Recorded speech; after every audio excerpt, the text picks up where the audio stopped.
Thank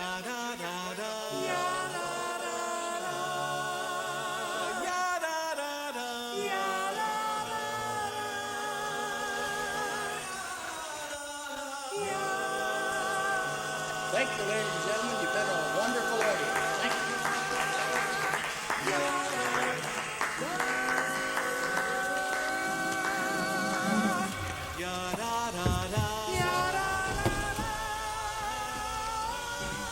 Well, this is it, Eddie. It's my big shot. And I owe it all to you. Listen, kid, you got talent, real talent. We'll talk after the show.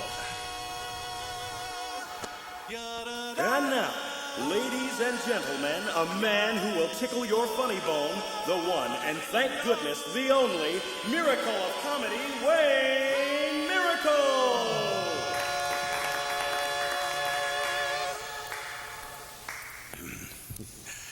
Thank you. If it's good comedy, it's a miracle.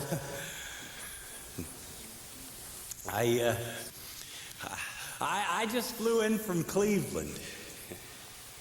Boy, are my arms tired. You know, he still makes me laugh. But there's one thing he needs. Yeah, what?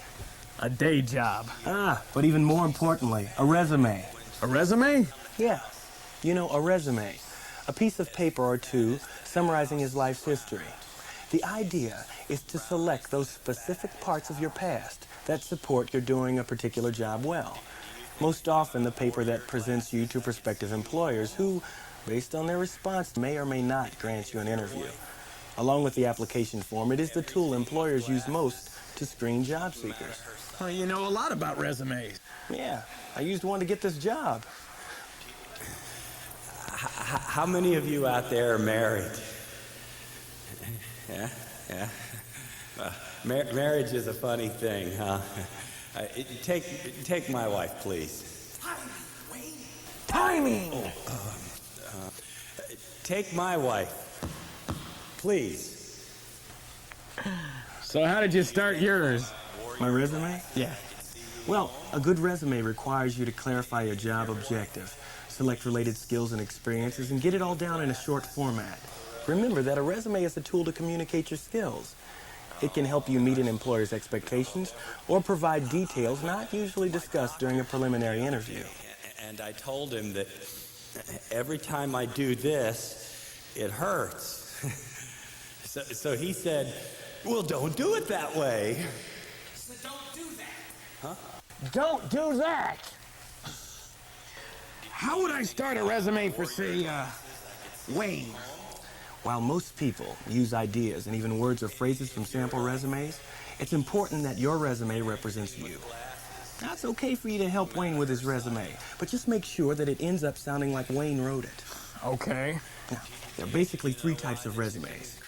And my wife is really fat. She's really fat. My wife is so fat that when she sits around the house, she sits around the fat house. She's as around as the fat is house. Take my wife, please. Do you think if I wore your glasses? So, tell me about those type of resumes again. Well, let's see. There is the chronological resume. The word chronology refers to a sequence of events in time. Now, the primary feature of this resume is the listing of jobs held from the most recent backwards. This is the simplest type of resume and can be a useful format if used properly. Then, there's the skills or functional resume. Rather than listing your experience under each job, this format clusters your experience under major skill areas.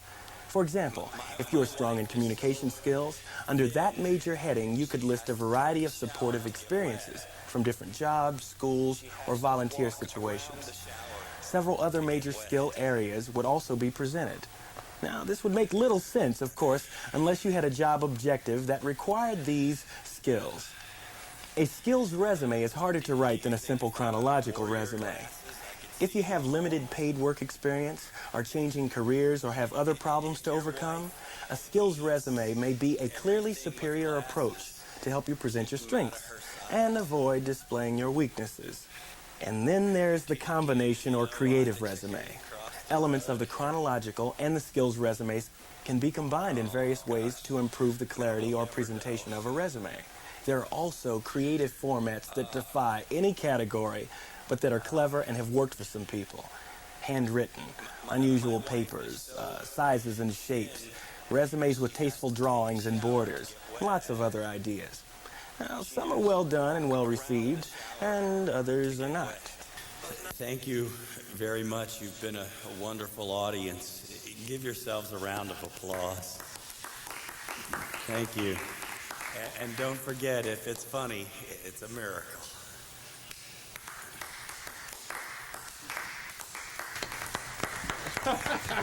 Kid, you really knocked him dead tonight. Oh, thanks, Eddie. I was so sorry about the timing thing. Oh, details. Come on, kid, let's talk. Well, how did I do, Eddie? How did I do? What do you think? Kid, you've been with me a long time, right? Yeah, Eddie, since the beginning. And you can trust me, right, kid? Well, sure, Eddie, you've been with me since the beginning. Well, I think it's time we look at other possibilities. Oh, you mean like other clubs?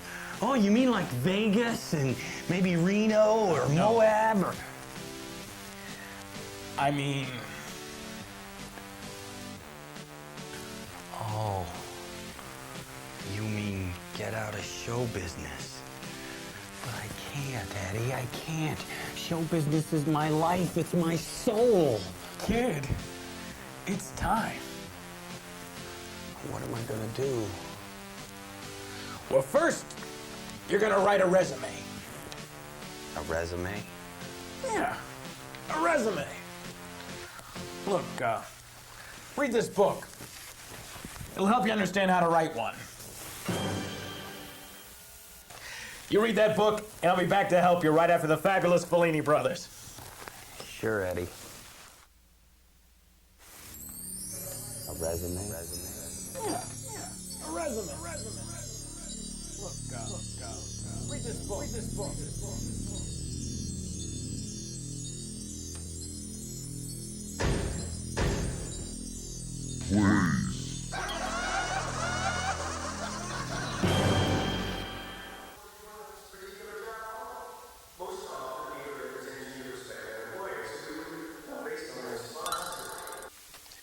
Before I show you examples of resumes and provide tips for completing one, there are some basic guidelines you should follow when you're developing your resume.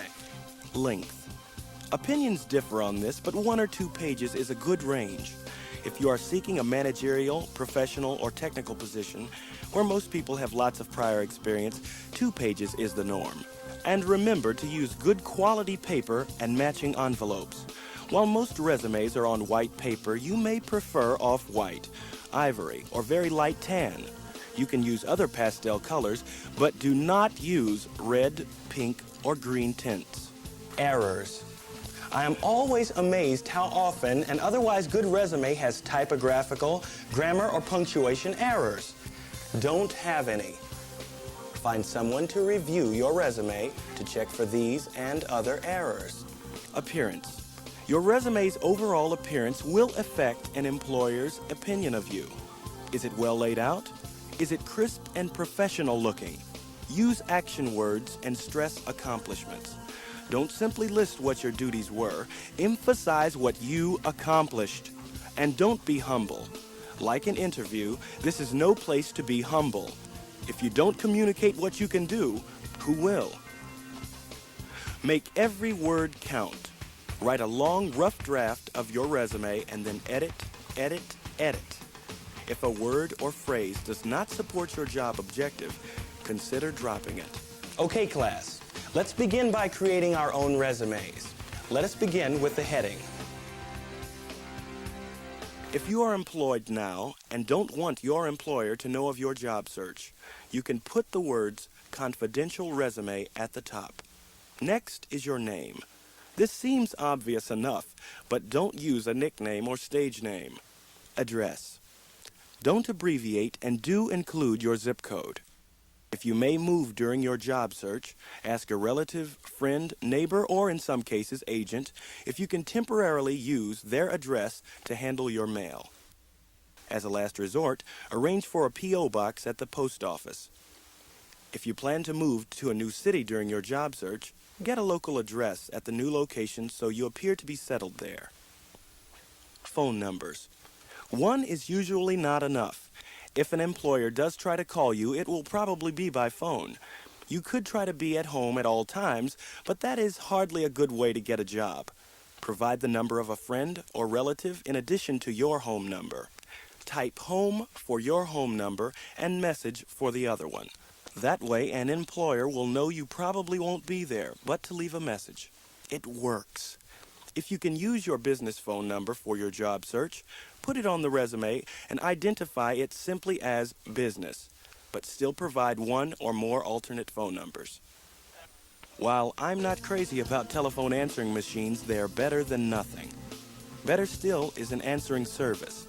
There are several in the Yellow Pages under telephone answering services. Oh, and don't forget to include your area code when you provide a phone number. Next, we come to the job objective. While you could put together a simple resume without a job objective, it is wise to include it in most cases. If possible, avoid using a narrow job title, but don't try to include everything either. Use an active verb and avoid a self-centered give-me approach. Here's some examples. A responsible general office position in a busy, medium-sized organization. Management position in the warehousing industry. Positions should require supervisory, problem-solving, and organizational skills. Computer programming and systems analysis. Prefer an accounting-oriented emphasis and a solution-oriented organization. General labor in the building trades or factory assembly areas. Education and training. This section could be moved to the bottom of your resume or even dropped if it doesn't help support your job objective. This is particularly true if you have lots of work experience in your career area. Usually, though, you emphasize the most recent or highest level of education or training that relates to the job. Drop details that don't support your objective. If you are a recent graduate, and if your education or training is job-related, this may be the most important part of your resume, particularly if you have limited paid work experience in your career area. Work history. This section provides the details of your work history starting with the most recent job. Any significant volunteer or military experience should be treated the same as a job. Here are some tips in writing this important section. Job title. Remember that you can modify the title you had to more accurately reflect your responsibilities. Employer. Provide the organization's name and city, state, or province in which it was located. Employment dates. Avoid displaying any gaps in your job history. Don't use specific start and end dates if they display a gap in employment. If you do have a significant period of time where you did not work, did you do anything else during that time that could explain it in a positive way? School, travel, raise a family, self-employment. Even if you mowed lawns and painted houses for money while you were unemployed, that could count as self-employment. It is much better than saying you are unemployed. In writing about your work experience, be sure to use action words and emphasize what you accomplished. Quantify what you did and provide evidence you did well. Take particular care to mention skills that would directly relate to doing well in the job you want. If you had little paid work experience in the job you want, emphasize the skills you used in other situations that can transfer to the job you seek now. Stress non-work experience as needed to fill out your resume. Professional organizations.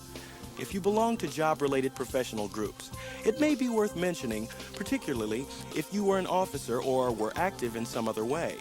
Mention any accomplishments or awards. Recognition and awards. If you received any formal recognition or awards, consider mentioning them. A separate section can be used, or they can be put in the skills, education, or personal sections. Personal information. The tradition is that somewhere on your resume you put things like height, weight, marital status, hobbies, leisure activities, and other trivia. In most cases, this section can be eliminated. There are situations where this information can help you, and if so, go ahead and use them. For example, you could list significant community involvements, a willingness to relocate, or personal characteristics an employer might like. References. It is not necessary to include the names of your references on a resume. There are better things to do with the space. It's not even necessary to state references available upon request at the bottom of your resume. If an employer wants them, they know they can ask you for them. Skills resume. Employers look for a successful record in a similar position.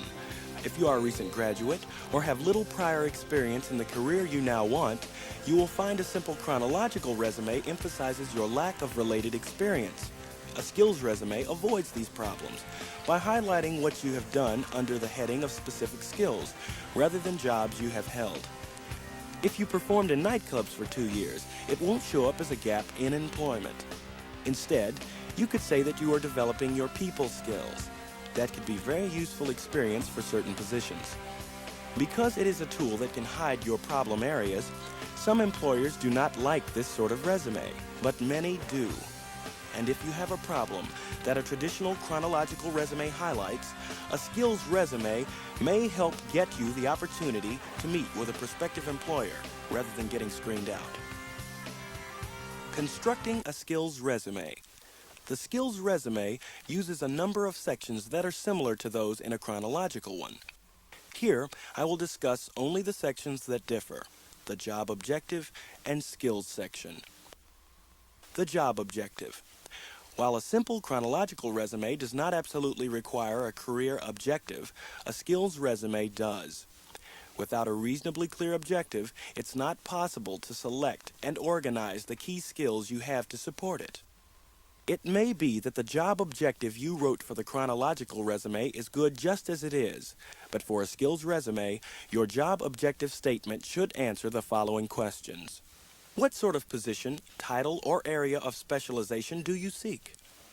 Most job seekers make the mistake of being eliminated from interesting jobs by having a job objective that is either too narrow, such as accounts receivable clerk in a wholesale produce business, or too broad, a challenging position with excellent growth potential.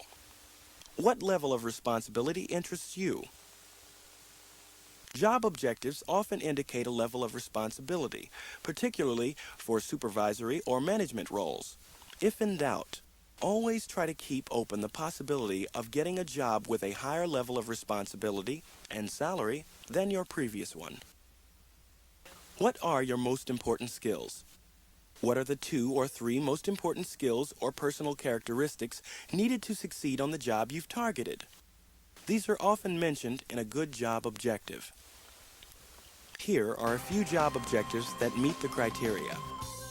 Medical assistant or secretary in a physician's office, hospital, or other health services environment. Good interpersonal skills and the ability to organize should be required. A challenging position as a computer programmer or analyst incorporating skills in business, accounting, and supervision of others. Desire a position on the office management, secretarial, or clerical area. Position should require flexibility, good organization skills, and ability to handle people. The skills section. This section is also called areas of accomplishment, summary of qualifications, areas of expertise and ability, and other terms in various sample resumes. To construct it, you must carefully consider which skills you want to emphasize. Identifying and supporting your key skills. You should identify those skills which are essential to success on the job you want, and those skills which are your particular strengths. We suggest that you write down the 4 or 5 skills that meet both criteria on separate pieces of paper. Below it, note any good examples and emphasize results. Do you have a question, Wayne? Yes, sir. Am I having a dream? Wayne, it looks like you got a good start on a resume. Thanks, Eddie. It was not so bad, really, once I got started. You know, kid, I really think this is a good move for you. Really? Yeah, really. You know, even the best of resumes can't get you a job offer. Only an interview can. But a good resume can help you get interviews. I wonder if this guy needs an agent. No. I think he's got all the work he can handle.